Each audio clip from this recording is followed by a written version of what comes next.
ঢাকায় শিক্ষকদের উপর হামলার প্রতিবাদে কেন্দ্রীয় কর্মসূচির অংশ হিসেবে সারা দেশে কর্মবিরতি পালন করছে সরকারি প্রাথমিক বিদ্যালয়ের শিক্ষকরা। সকাল থেকে স্কুলে শিক্ষক শিক্ষিকা এবং শিক্ষার্থীদের উপস্থিতি লক্ষ্য করা যায়। তবে স্কুল খোলা থাকলেও শিক্ষক শিক্ষিকারা কোনো ক্লাস নেননি। দাবি মানা না হলে কর্মবিরতি চালিয়ে যাওয়ার হুঁশিয়ারি দেন তারা। চট্টগ্রাম নগরীর প্রাইমারি বিদ্যালয়গুলোতে কর্মবিরতি পালন করেন শিক্ষক শিক্ষার্থীরা। রোববার সকালেই স্কুলগুলোতে শিক্ষার্থীরা আসেন। বাধ্য হয়ে ক্লাস না করেই ফিরে যেতে হয় শিক্ষার্থীদের। পরে দুপুরের আগেই শ্রেণীকক্ষগুলো ফাঁকা হয়ে যায়। তবে সহকারী শিক্ষকরা তাদের রুমে অবস্থান করেন। দাবির পাশাপাশি হামলাকারীদের শাস্তি না হওয়া পর্যন্ত কর্মবিরতি চালিয়ে যাওয়ার কথা জানান তারা। সমস্যা থাকে সরকার অন্যভাবেও কথা বলতে পারত। এভাবে শিক্ষকদের গায়ে হাত তোলা, তাদেরকে রক্তাক্ত করা, এটা তো আমরা মেনে নিতে পারি না।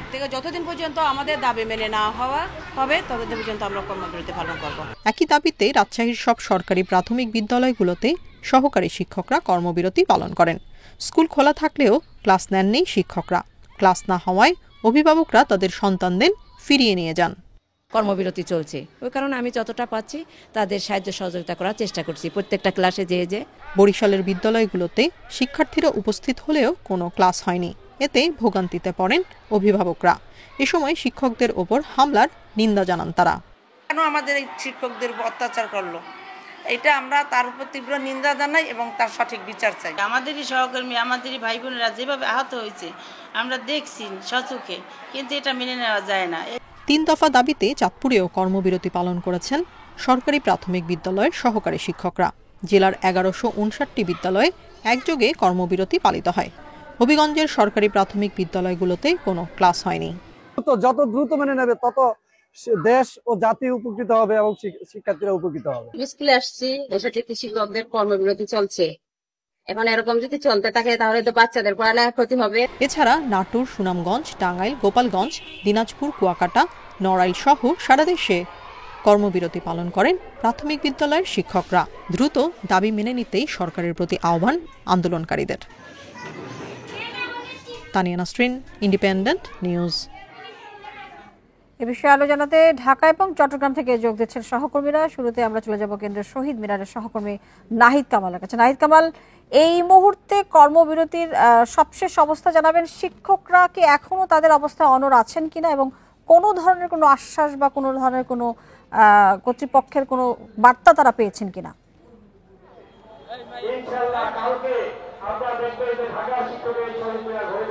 শুরুতে জানাই মূলত আসলে শহীদ মিনারে গতকালকে থেকে আমরা দেখেছি প্রাথমিক সহকারী শিক্ষক যারা আছেন তারা কিন্তু অবস্থান নিয়েছিলেন। পরবর্তীতে শাহবাগে গেলে কিন্তু সেখানে পুলিশের সাথে বেশ কিছু সময় কিন্তু ধাওয়া পাল্টা দেওয়ার ঘটনা ঘটেছিল এবং ব্যারিকেড ভেঙে যখন শিক্ষকরা তাদের আন্দোলন নিয়ে সামনে এগোতে চায় তারপরে কিন্তু আসলে পরিস্থিতি ঘোলাটে হয় এবং সেই ঘটনায় কিন্তু অনেকজনই আহত হয়েছে এবং সেই ঘটনার পর মূলত অন্তত 5 জনকে আটক করা হয়েছিল, জিজ্ঞাসাবাদের জন্য নেওয়া হয়েছিল বলে জানা গেছে। কিছুক্ষণ আগেই তাদেরকে আসলে ছেড়ে দেওয়া হয়েছে বলে আমরা নিশ্চিত হতে পেরেছি।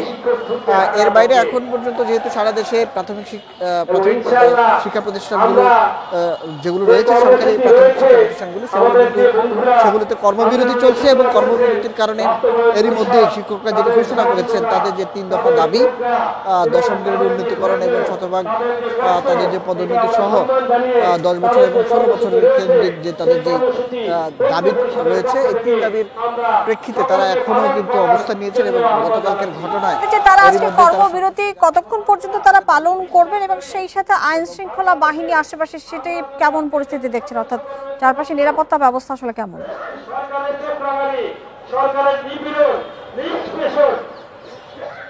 আসলে গতকালকের ঘটনার পর যেহেতু অনেকে আহত হয়েছিল এবং সেই বিষয়টি সর্বোচ্চ গুরুত্ব দিয়ে পুলিশের পক্ষ থেকে যেটি বলা হয়েছে মূলত তারা নির্দিষ্ট এরিয়ার বাইরে যাবেন না এমন কমিটমেন্ট থেকেই তারা মূলত শাহবাগে যেতে পেরেছিলেন। কিন্তু সেই সময় যেহেতু অপ্রীতিকর পরিস্থিতি তৈরি হয়েছিল সেক্ষেত্রে আজকে মূলত তারা এখনো শহীদ মিনারে অবস্থান নিচ্ছেন। তারা হয়তো তাদের পরবর্তী কর্মসূচি ঘোষণা করবেন। তবে সার্বিক যে নিরাপত্তা পরিস্থিতি শাহবাগ কিংবা শহীদ মিনার কেন্দ্রিক এরিয়াতে পুলিশের পাশাপাশি আইনশৃঙ্খলা বাহিনীর গোয়েন্দা সদস্যরাও আছেন এবং তাদের আন্দোলন কিন্তু তারা তাদের মতো করে পর্যবেক্ষণ করছেন। এছাড়া শিক্ষকরা যারা আছেন তারা কিন্তু বলছেন তাদের যে দাবি আদায় করেই মূলত হচ্ছে তারা রাজপথ থেকে ফিরবেন। তার আগ পর্যন্ত তারা শহীদ মিনারে অবস্থান নেবেন এবং শহীদ মিনার থেকে তাদের যে দাবি দেওয়ার বিষয়গুলো সেগুলো তুলে ধরবেন। এই ছিল মূলত শহীদ মিনার থেকে আমার কাছে সর্বশেষ। নাহিদ, আপনি সঙ্গে থাকবেন আমাদের। আমরা চলে যাচ্ছি চট্টগ্রামে সহকর্মী আলমগীর সবুজের কাছে। আলমগীর সবুজ, আপনার কাছে চট্টগ্রামের অবস্থা জানতে চাই। যে শিক্ষকদের যে কর্মবিরতি চট্টগ্রামে, সেটির সবশেষ অবস্থা জানাবেন এবং তারা সর্বশেষ কর্মসূচি কি ঢাকার কেন্দ্র থেকে সেটি শুনবেন নাকি তারা নিজেরাও আসলে কোনো কর্মসূচি সেখানে দেবেন চট্টগ্রামে?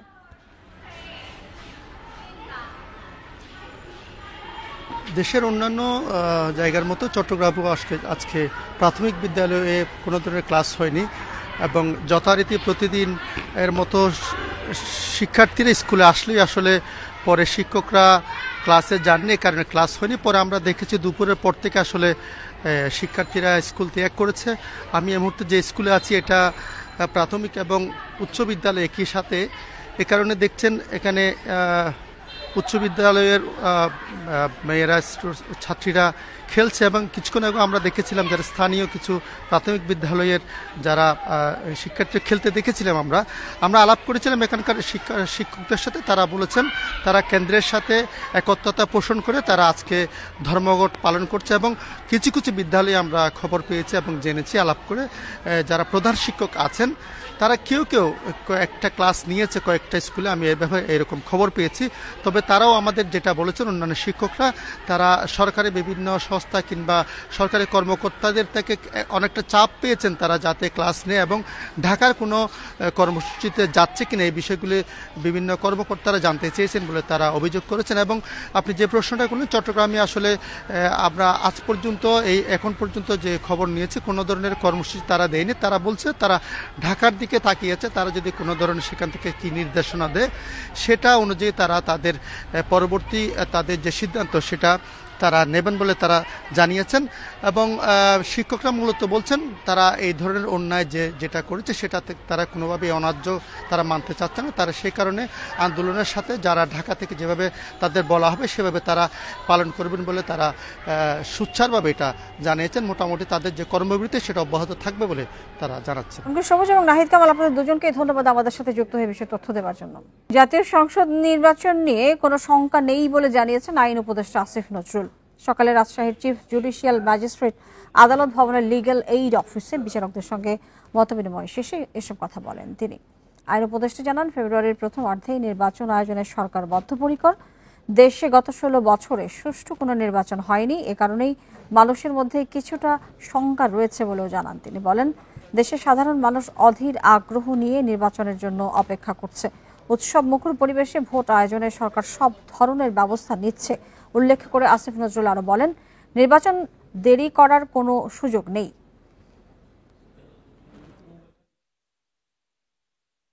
দৃঢ় কণ্ঠে বলতে চাই, আমরা সরকারের পক্ষ থেকে ফেব্রুয়ারির প্রথমার্ধে জাতীয় সংসদ নির্বাচন আয়োজন করার ব্যাপারে বদ্ধপরিকর।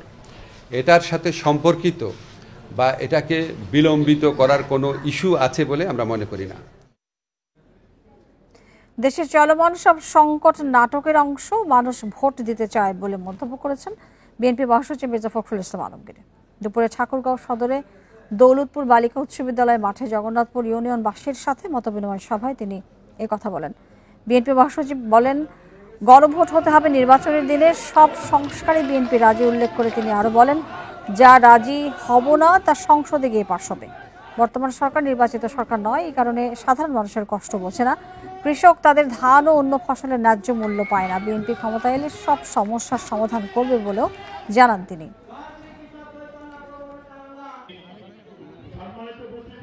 আজকে যত সংকট দেখতেছেন এগুলো তৈরি করা, এগুলো নাটক। মূল ঘটনা হচ্ছে দেখলেন যে সমস্ত মানুষ এরা অত কিছু বোঝে না, ওরা শুধু ভোটটা দিতে চায়। আমার ভোট আমি দেব, যাকে খুশি তাকে দেব, তাই না? সেই দিয়ে আমি আমার এমপি নির্বাচন করব, এমপিকে দিয়ে আমি আমার এলাকার রাস্তাঘাট, ব্রিজ, কালভার্ট, স্কুল এগুলো উন্নয়ন করবো, তাই না? রাজশাহীতে ভারত সীমান্তবর্তী চর এলাকায় অভিযান চালিয়ে কাকন বাহিনীর 21 সদস্যকে গ্রেপ্তার করেছে যৌথ বাহিনী। এ সময় আগ্নেয়াস্ত্র এবং মাদক উদ্ধার করা হয়। গত 27 অক্টোবর 4 জেলার সীমান্তবর্তী পদ্মার চরে গোলাগুলিতে 3 জন নিহত হন। এরপরই আলোচনায় আসে কাকন বাহিনীর নাম। গুলি করে মানুষ হত্যা, অপহরণ, চাঁদাবাজি, চরের ফসল লুট, বালু উত্তোলন সহ বিভিন্ন অভিযোগ ওঠে এই বাহিনীর বিরুদ্ধে। পরে শনিবার রাত থেকে আজ সকাল পর্যন্ত রাজশাহীর বাঘা, নাটোরের লালপুর, পাবনার ঈশ্বরদী, কুষ্টিয়ার দৌলতপুরের চরাঞ্চলে আইন শৃঙ্খলা বাহিনী অভিযান চালায়। অপারেশন ফার্স্ট লাইট নামের এই অভিযানে অংশ নেয় পুলিশ, র্যাব এবং এপিবিএন সদস্যরা।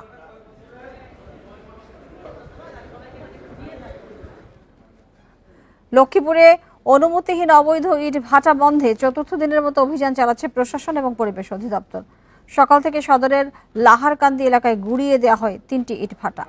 এর আগে রামগতি এবং কমলনগরে আরও 9টি ভাটা গুড়িয়ে দেওয়া হয়। এ নিয়ে গত 4 দিনে 12টি ভাটা গুড়িয়ে দেওয়া হয়েছে। বৃহস্পতিবার থেকে টানা এই অভিযানে 2 উপজেলায় 51টি ভাটার মধ্যে 49টি সহ জেলায় অনুমতিহীন শতাধিক ইট ভাটা রয়েছে।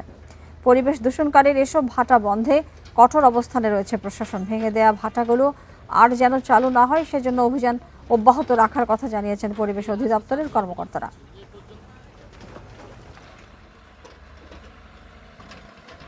উপজেলায় কমলনগর এবং সদর উপজেলায় যে সমস্ত অবৈধ ইটভাটা আছে এগুলো উচ্ছেদের জন্য আমাদের সদর দপ্তর থেকে নির্বাহী ম্যাজিস্ট্রেট পাঠিয়েছে। আমরা এই অভিযান শুরু হয়েছে গত বৃহস্পতিবার থেকে। অবৈধ ইটভাটা উচ্ছেদ না হওয়া পর্যন্ত আমাদের এই অভিযান অব্যাহত থাকবে। এ নিয়ে আরো জানাতে লক্ষ্মীপুর থেকে যুক্ত হচ্ছেন সহকর্মী আব্বাস হোসেন। আব্বাস হোসেন, জানতে চাই যে এই যে অধিদপ্তরের কর্মকর্তারা অভিযান চালাচ্ছেন এবং ইট ভাটা তারা অবৈধগুলো একেবারে তুলে ফেলা না পর্যন্ত তারা চালাবেন, কিন্তু যখন আসলে তৈরি হয় তখনকার তদারকির বিষয়ে তারা কি বলছেন?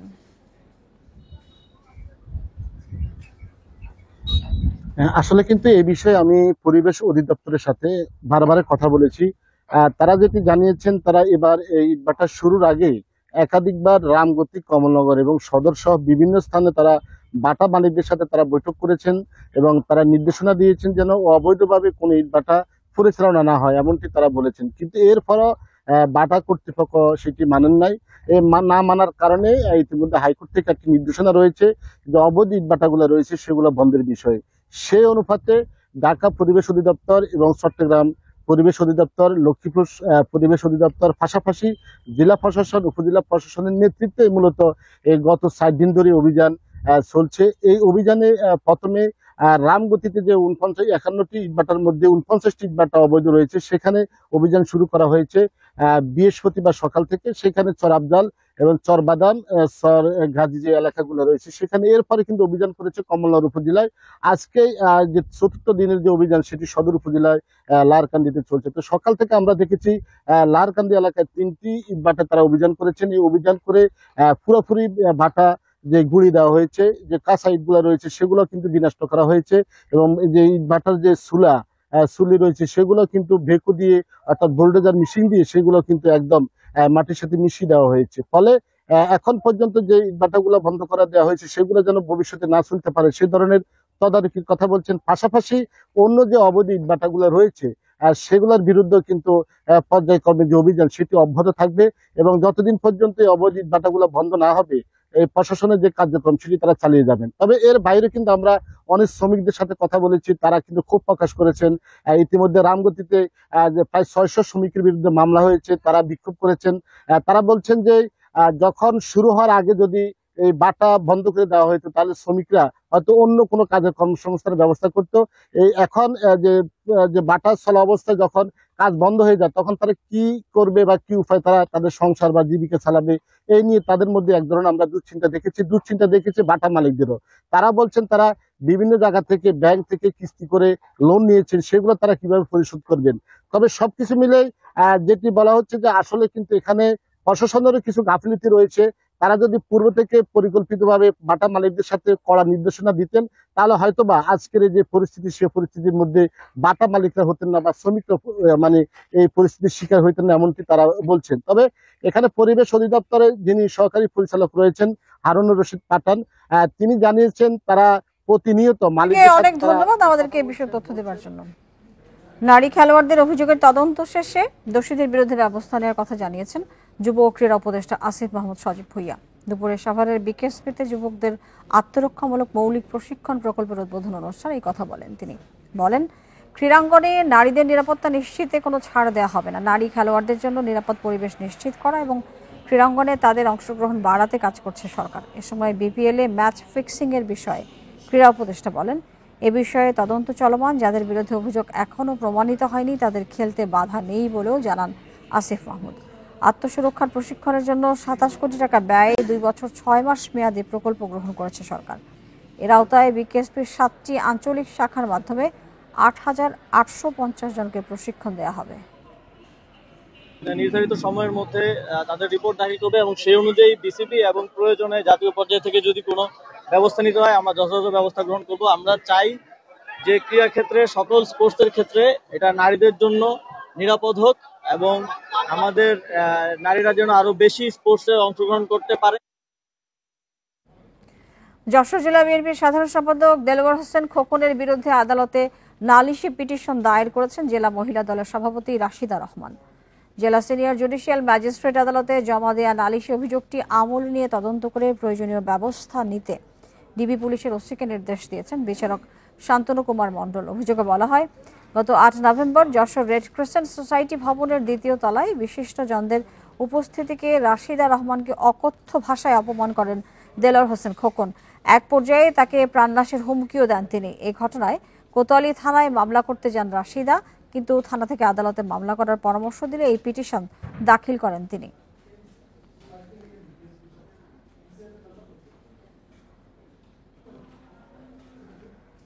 ঠাকুরগাঁওয়ে দুর্নীতি, অনিয়ম সহ বিভিন্ন মামলায় আসামি হয়ে পলাতক রয়েছেন অন্তত 10টি স্কুলের প্রধান শিক্ষক। এতে ব্যাহত হচ্ছে শিক্ষা কার্যক্রম, দেখা দিয়েছে প্রশাসনিক নানা জটিলতাও। এছাড়া প্রধান শিক্ষকের অনুপস্থিতির সুযোগে স্কুলে অনিয়মিত হয়ে পড়েছেন অনেক শিক্ষক কর্মচারীরাও। পাঠদান স্বাভাবিক করতে দ্রুত ব্যবস্থা নেওয়ার দাবি অভিভাবকদের।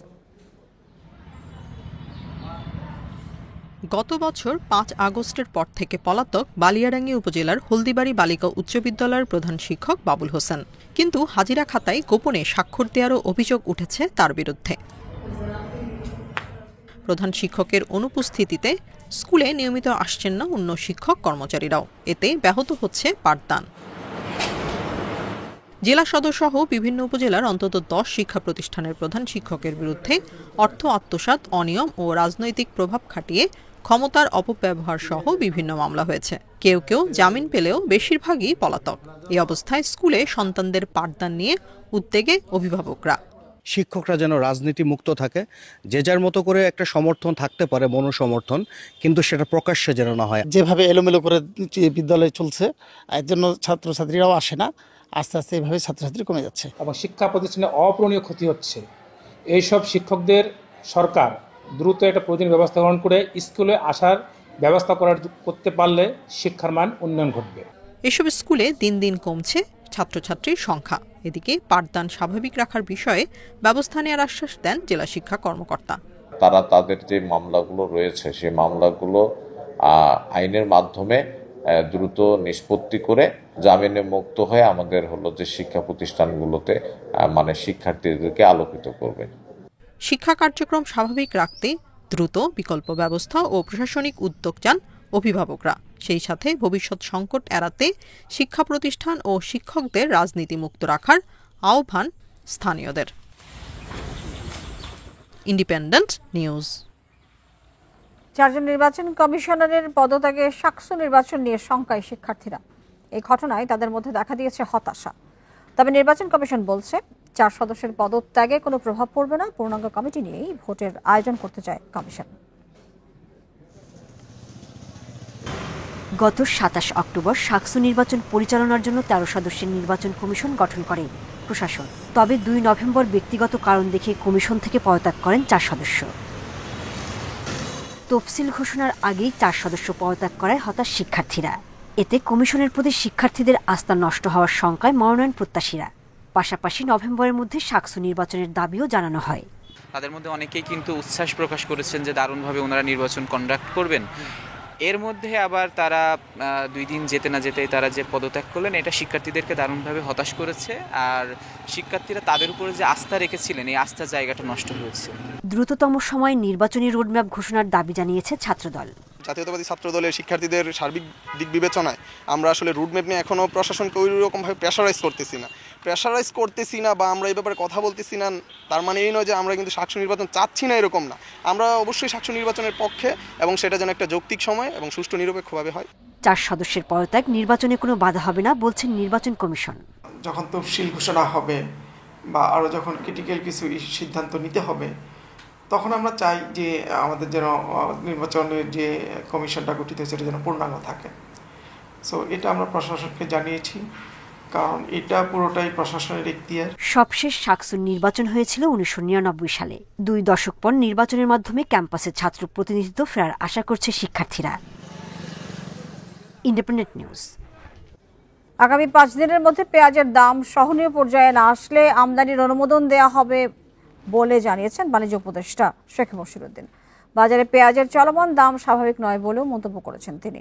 সচিবালয়ের বাণিজ্য উপদেষ্টা আরও বলেন, পেঁয়াজের দাম যখন 40 থেকে 45 টাকায় নেমেছিল তা কৃষকের উৎপাদন খরচের জন্য ভালো ছিল না। এরপর দীর্ঘদিন পেঁয়াজের দাম সহনীয় ছিল, তবে সপ্তাহ 2 ধরে বাজার অসহনীয় হয়ে উঠেছে। এরই মধ্যে পেঁয়াজ আমদানির জন্য 2800 আবেদন জমা পড়েছে। 5 দিনের মধ্যে পেঁয়াজের দাম সহনীয় পর্যায়ে না আসলে আমদানির অনুমোদন দেওয়া হবে। পেঁয়াজের কোনো সংকট নেই, 1 সপ্তাহের মধ্যে দাম কমবে বলেও আশা করছেন তিনি। 2 সপ্তাহ যাবৎ ম্যাক্সিমাম যে পেঁয়াজের দামের একটা উস্ফলন ঘটেছে। আমরা জিনিসটার উপরে তীক্ষ্ণ দৃষ্টি রাখছি। প্রায় 2800-র মতো আমাদের কাছে আমদানি আবেদন বর্তমানে আমাদের হাতে আছে। আমরা বাজারের উপরে তীক্ষ্ণ দৃষ্টি রাখছি। যদি বাজারের মূল্য আমরা দেখি প্রয়োজন সব অনুযায়ী না কমে, আমরা এই আমদানি অনুমোদন ইস্যু করে দিব। যশোরের বেনাপোল এবং হিলিতে কমতে শুরু করেছে পেঁয়াজের দাম। কেজিতে 20 থেকে 30 টাকা কমে প্রতি কেজি বিক্রি হচ্ছে 85 টাকায়। ব্যবসায়ীরা জানান, ভারতীয় পেঁয়াজ আমদানি বন্ধ সহ নানা অজুহাতে 1 সপ্তাহের ব্যবধানে পেঁয়াজের দাম বেড়ে যায়। প্রতি কেজি বিক্রি হয় 110 থেকে 130 টাকায়। তবে বাজারে পেঁয়াজের সরবরাহ বাড়ায় আজ সকাল থেকে কমতে শুরু করে দাম।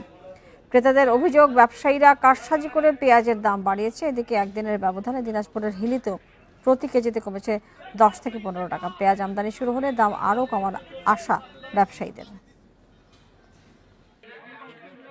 আবার দামটা কমেছে, এখন পেঁয়াজের সংকট হিসাবে এটা হচ্ছে। সকালে পাইকারি বিক্রি হয়েছে 80 টাকা কেজি, সেখানে আমি কম কিনে আমি 80 টাকা কেজি বেচছি। সাধারণ ভোক্তা আমরা চাই দ্রব্যমূল্যের দামটা আমাদের জন্য সহনীয় থাকে। এ বিষয়ে আরো জানাতে বেনাপোল থেকে যুক্ত হচ্ছেন সহকর্মী এম এ রহিম। রহিম, জানতে চাই যে এই সরকারি ঘোষণার পরে কি আসলে পেঁয়াজের দাম কমতে শুরু করেছে নাকি স্বাভাবিকভাবেই আসলে পেঁয়াজের দাম কমছে?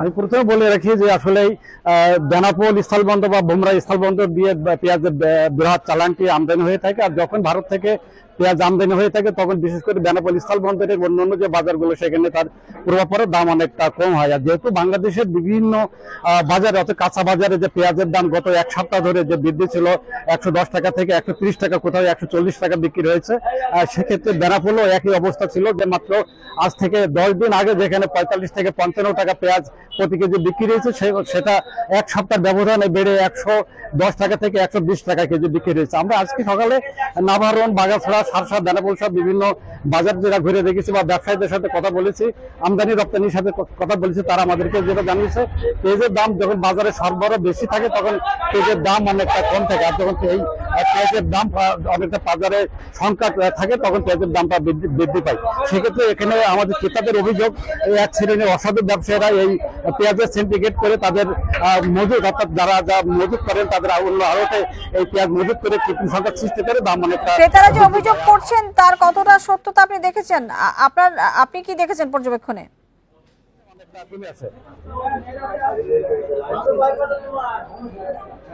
না, আমি যেটা দেখেছি এখানে বেনাপোল স্থলবন্দরে আমরা এখানে পেঁয়াজের বাজারে আমি ঘুরেছি, তাদের ব্যবসায়ীর সাথে কথা বলেছি। ব্যবসায়ীরা আমাদের জানিয়েছেন যে এখন ভুমরা সহ অন্যান্য স্থলবন্দরে যে পেঁয়াজ আসছে না, তো বাংলাদেশের যে পেঁয়াজগুলো মজুদ আছে সেই পেঁয়াজ তারা নিয়ে আসছে। এর আগে যদি তারা বেশি দামে মোকাম থেকে পেঁয়াজ কিনতে হচ্ছে, সেই কারণে তারা বেশি দামে বিক্রি করছে। তাদের দাবি এই সপ্তাহের মধ্যে যে ভারত থেকে পেঁয়াজের আমদানির একটি কথা চলছে, পেঁয়াজ আমদানি যদি শুরু হয় বাজারে মজুদ বাড়বে, সেক্ষেত্রে দাম আমাদের কমে আসবে।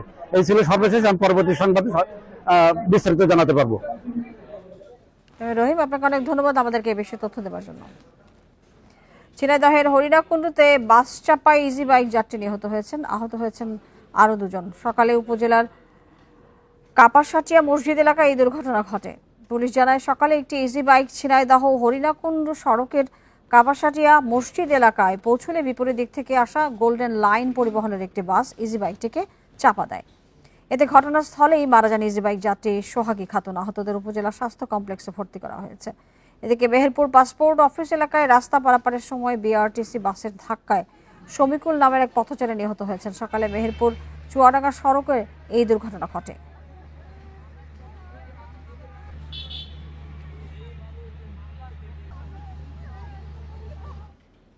নোংরা অস্বাস্থ্যকর পরিবেশে মিষ্টি তৈরি সহ নানা অভিযোগে চট্টগ্রামের হাইওয়ে সুইটসকে 1.5 লাখ টাকা জরিমানা করেছে ভোক্তা অধিকার সংরক্ষণ অধিদপ্তর। দুপুরে নগরীর লালখান বাজারের দোকানে অভিযান চালায় ভ্রাম্যমাণ আদালত। ভোক্তা অধিকারের উপপরিচালক ফয়েজুল্লাহ জানান, মিষ্টির শিরায় পিঁপড়া ও অন্যান্য পোকা ভাসতে দেখা যায়। একই সাথে কেকের মোড়কে প্রতিষ্ঠানের স্থায়ী সিলের পরিবর্তে স্টিকার ও ওজনে কম দেওয়ার প্রমাণ মিলেছে। এসব অনিয়মের দায়ে ওই প্রতিষ্ঠানকে 1.5 লাখ টাকা জরিমানা করা হয়। ভবিষ্যতে কোনো অনিয়ম পেলে ওই প্রতিষ্ঠানের বিরুদ্ধে কঠোর ব্যবস্থা নেওয়ার কথা জানান কর্মকর্তারা। এছাড়াও রান্নাঘরের পরিবেশ নোংরা থাকায় পাশের একটি হোটেলকে 4,000 টাকা জরিমানা করা হয়েছে।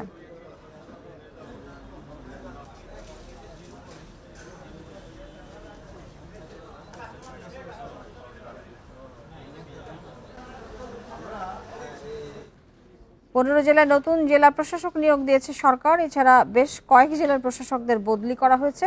শনিবার জনপ্রশাসন মন্ত্রণালয় এই সংক্রান্ত প্রজ্ঞাপন জারি করেছে।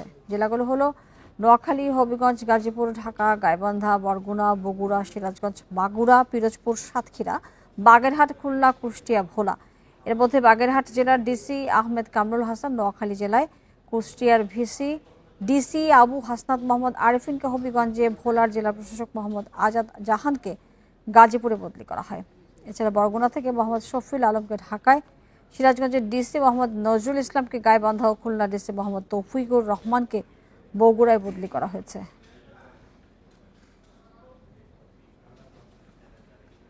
শীতের আগমনী বার্তা প্রকৃতিতে, পাহাড়েও লেগেছে ঋতু বদলের ছোঁয়া। খাগড়াছড়িতে তাই বেড়েছে পর্যটকদের আনাগোনা, আর তাদের স্বাগত জানাতে প্রকৃতির সাথে সেজেছে হোটেল, মোটেল ও কটেজ। নভেম্বর থেকে 3 মাস পর্যটন মৌসুমে ভালো ব্যবসার আশা ব্যবসায়ীদের। ভ্রমণ পিপাসুদের নিরাপত্তায় সতর্ক টুরিস্ট পুলিশও। পাহাড়চূড়ায় মেঘের সৌন্দর্য, ঝিরি, ঝর্ণা আর সবুজ মায়াবী পাহাড়। পার্বত্য জেলা খাগড়াছড়ি মানেই চোখ জুড়ানো প্রকৃতি। আলুটিলার রহস্যময় সুড়ঙ্গ, ঝুলন্ত ব্রিজ, তারেং, রিসাং ঝর্ণা সহ দর্শনীয় স্থানগুলো পর্যটকদের পদচারণায় মুখরিত থাকে সারা বছরই। তবে হালকা শীতের আমেজে নভেম্বর থেকে বেড়েছে পর্যটকদের আনাগোনা। সবুজ স্নিগ্ধ পাহাড়ের হাতছানিতে বিভিন্ন জেলা থেকে পরিবার, স্বজন কিংবা বন্ধুদের নিয়ে বেড়াতে আসছেন অনেকে। সাজেক আছে, আলুটিলা তো অনেক সুন্দর, প্রায় সময় আসা হয়। বেশিরভাগ ক্ষেত্রে আমরা পর্যটন জায়গাগুলোতে দেখি যে খুব নোংরা আবর্জনা থাকে, তবে এখানে দেখলাম যে ম্যানেজমেন্ট যথেষ্ট চেষ্টা করছে। প্রকৃতির পাশাপাশি নানা আয়োজনে সেজেছে হোটেল, মোটেল ও কটেজ। দর্শনার্থীদের সমাগম স্বাভাবিক থাকলে শীত মৌসুমে ভালো আয়ের আশা ব্যবসায়ীদের। হেমন্তের সকাল বিকালে মোটামুটি টুরিস্ট সমাগম দেখা যাচ্ছে। সামনে যেহেতু আর সিজন আছে 3 মাস, 3 মাসের অনেক টুরিস্ট এখানে সমাগম হবে বলে আশা করি আমরা। ভ্রমণ নিরাপদ করতে প্রতিটি পর্যটন কেন্দ্রে সার্বক্ষণিক দায়িত্ব পালন করছে টুরিস্ট পুলিশ। পর্যটকরা ঘুরতে আসলে আমরা তাৎক্ষণিক সবসময় নিরাপত্তা দিচ্ছি। কোনো পর্যটক কোথায় সমস্যা হলে আমাদের 999-এ ফোন দেয়, ওখান থেকে আমরা কল পেয়ে দ্রুত ঘটনাস্থলে যাই। নভেম্বর থেকে জানুয়ারি 3 মাসে পাহাড়ে পর্যটনের মূল মৌসুম। এ সময় খাগড়াছড়িতে অন্তত 40,000 পর্যটক বেড়াতে আসবেন বলে ধারণা সংশ্লিষ্টদের। Independent news.